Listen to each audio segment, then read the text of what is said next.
আয়েশা সিদ্দিকা রাদিয়াল্লাহু বলেন আমার কোনো সুপারিশ নাই।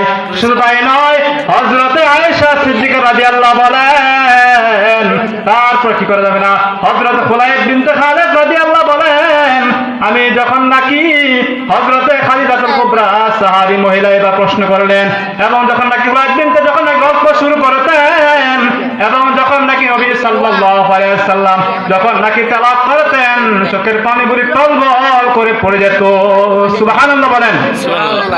শুধু তাই নয়, কিতাবের মধ্যে এসেছে অনেক ঘটনা আছে।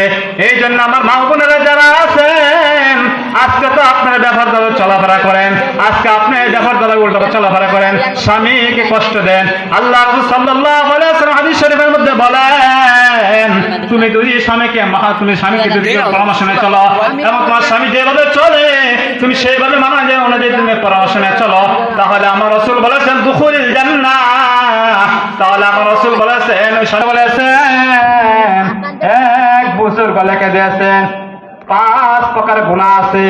5 প্রকার গুনাহ হলো, 1 নম্বর হলো নফসে আম্মারা, 2 নম্বর নফসে লাওয়ামারা, 3 নম্বর নফসে মুতামান্নাইন, 4 নম্বর হলো নফসে